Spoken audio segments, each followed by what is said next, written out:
What is going on, college sports fans? Welcome back to another video. Today I have for you guys my updated top 10 college basketball players that are still available in the transfer portal today. I made a video like this a few weeks ago, but a lot of changes have happened since then. A lot of new players have entered the portal, and a lot of those players in my top 10 have already committed to new schools. So I have updated one for you guys here today. Real quick before we get into it, I just want to say subscribe if you guys are new. We do a ton of college basketball content just like this video here on the channel. So make sure you hit that sub button and follow the Twitter. I will have a link to it down in the description. We will keep you updated live on the Twitter on all college basketball offseason news. So make sure you guys follow that. And yeah, guys, let's get right into it. All right, guys, to start us off here, I will count these as honorable mentions because they would be on the list, but it's already kind of obvious where they are going to go. Fardaws Aimaq, he has already announced that he is going to make his commitment tomorrow, and it's pretty obvious that he is going to go to Texas Tech. So I left him off the list for that reason. And Terrence Shannon Jr., same thing with him. He's going to make his announcement soon, but it is fairly obvious that he is going to be committing to Illinois. So those two I left off the list for that reason. Now let's get into our actual top 10. Alright guys, coming in here at number 10, I have a guy who just entered the transfer portal a few days ago, and that is Emmett Matthews Jr. from Washington. He played for my team, WVU, a couple years ago. Then he transferred to Washington for this past season. He averaged 12 points a game, 5 rebounds a game. He has 1 year of eligibility left, and he plays small forward or power forward. He's pretty versatile, great defender, lefty. He can shoot. He would be a great pickup for anyone. I have not seen anyone in the lead as far as being able to pick him up yet because he just entered the portal, I think, 2 days ago as I'm recording this video. So I will keep you guys updated on where he is thinking about going. All right, guys, next up at number 9, we have Jermaine Calsnard from South Carolina, and he averaged 12 points a game, 2 rebounds a game, and 5 assists per game for South Carolina last season. He has 2 years of eligibility remaining, and he has narrowed it down to, I think, his top 4 at this point, that being Ohio State, DePaul, Gonzaga, and Houston. So if any of them can pick him up, he is a great facilitator from the wing, and that would be an awesome pickup for any of these teams. Alright, now coming in at number 8, we have Pat Baldwin Jr., the former 5-star recruit coming out of high school. He ended up going to Milwaukee University because his dad coached there. His dad got fired this year, so that means he's entering the transfer portal. He is going to test the NBA draft waters without an agent, so he has the possibility of returning. Last season for Milwaukee, he averaged 12 points a game, 6 rebounds a game, and 1 assist per game. He is a very talented player, very highly recruited out of high school, and teams going after him are Wisconsin. Makes sense. He's in Milwaukee now.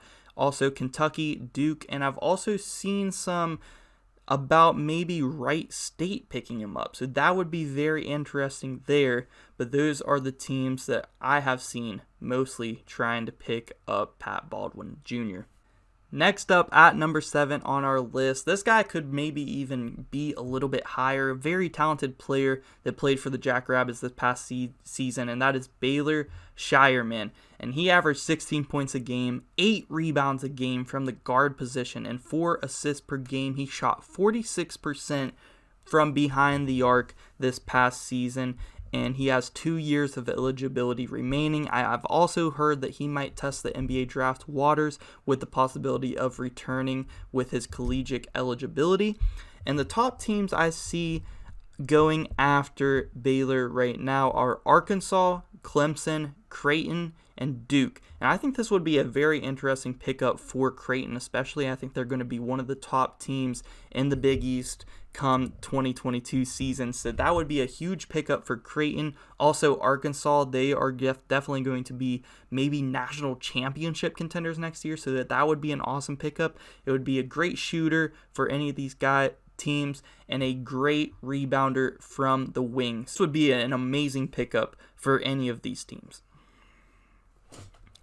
At number 6, and now we get to a guy who was in my original top 10, back a few weeks ago, and that is KJ Williams. Nobody has picked up KJ Williams yet, and that is mainly because he is going to test the NBA draft waters, so it's likely we won't know where KJ Williams goes for still yet a good while. Last season for Murray State, he averaged 18 points a game, 8 rebounds a game, and shot 53% from the field. He has 1 year of eligibility remaining, and like I said, he is going to test the NBA draft waters, but the team I see maybe he might go to if he doesn't get drafted is LSU.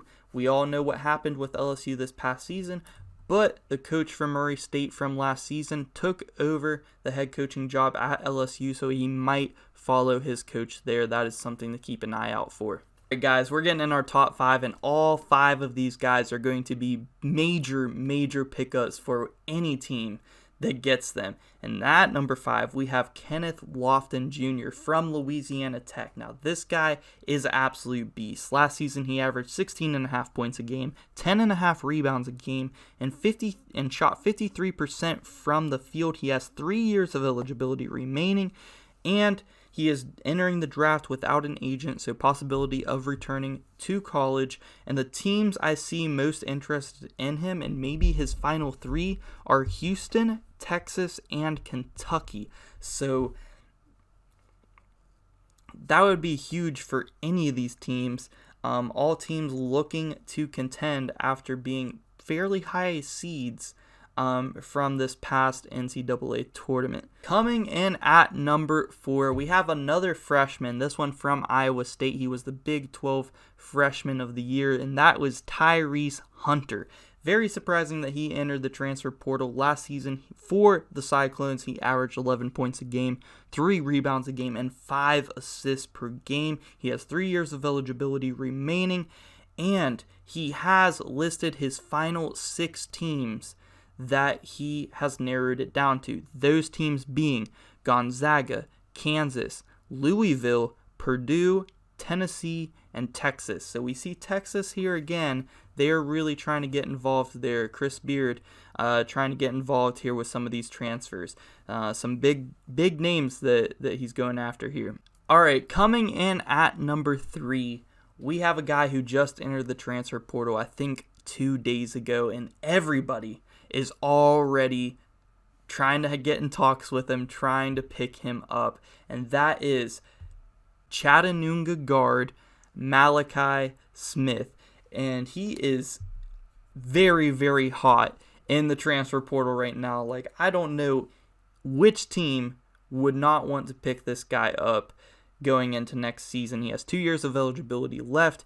Last season for Chattanooga, he averaged 20 points a game, 7 rebounds per game from the guard position, and 3 assists per game. He also shot 40% from behind the arc.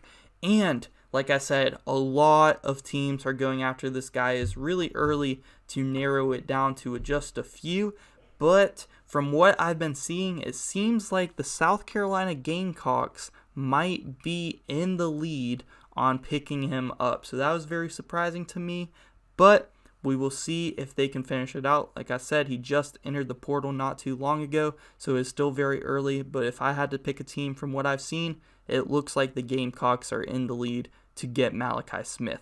All right, guys, coming in at number 2, I have Johnny Broom from Morehead State. Now, I cannot stress this enough. This guy is a stud, and I cannot wait to watch him play for a Power 5 school. He is a absolute beast. Last season for Morehead State, he averaged 17 points a game, 10.5 rebounds a game, and he still has 3 years of eligibility remaining, and he has pretty much narrowed it down to his final 2 teams, that being Auburn and Florida. And if I had to make my prediction, I would say he is going to go to Auburn, so that is going to be huge for Auburn and Bruce Pearl. Johnny Broom is a star player. And coming in at number 1, you guys should know who it is. It is the former number 1 overall recruit out of high school, Imani Bates. And last season for Memphis, he averaged 10 points a game, 1 assist per game, and 3 rebounds a game.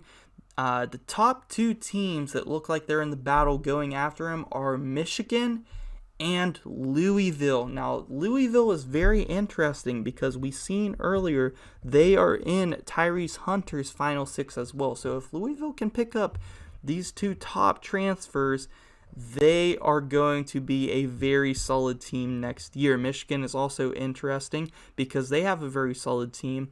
We will see which team he picks, but it looks like those are the final two that he's really narrowing it down to. I'm sure I will be keeping you guys updated on which one he picks here on the channel. And also, before we get out here, make sure you guys follow the Twitter. I'm going to be keeping you guys updated with all college basketball and college football as well, off-season moves, and also tweeting out when the videos are coming out on there as well. You guys can also let me know which videos you guys want to see next because I will take your guys' opinions very, very seriously. So definitely follow the Twitter. Subscribe if you guys are new. Comment down below which one of these transfers you think is going to have the biggest impact on their new team whenever they decide. So let me know that down in the comment section. And yeah, guys, without further ado, it's been your boy Danny. I'm out.